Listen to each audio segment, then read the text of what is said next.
Good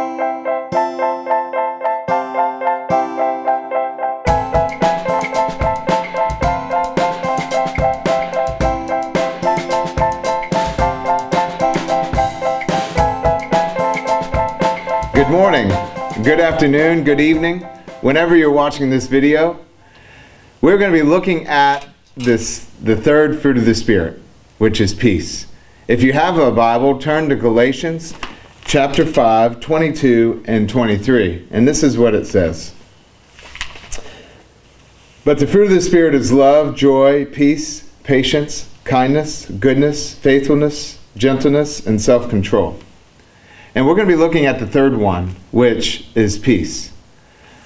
What exactly is peace? Have you ever thought about that?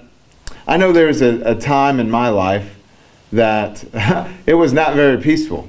My dad had a disease called Pick's disease, and so anywhere from 7 to 10 years, it was a disease that slowly just took effect on his mind. And I remember right around 11 years ago, Jenny and I went to see my parents at church in Inverness, Florida. And it was during Halloween, because I remember their church had a fall festival, and they had set up a huge maze in their gym. And this maze took up half of their gym. It was huge. But my dad wanted to take our daughter, Hallie, through the maze. So, you know, we didn't want to take anything away from my dad, so we allowed him to take Hallie through the maze. But about right around the 5-minute mark, my dad started to get a little annoyed, and we heard it in his voice. He was lost, and he was starting to get a little nervous of how is he going to get through this maze. So I wanted to rush in and kind of come to his rescue, but I had no idea where he was at. So I got into this lift, and I went up above the maze, and I was able to help my dad through the maze. But honestly, in the beginning, when my dad started to get a little annoyed, I became really anxious and worried and started to lose some of my peace. You know, in Philippians chapter 4, 4 through 7,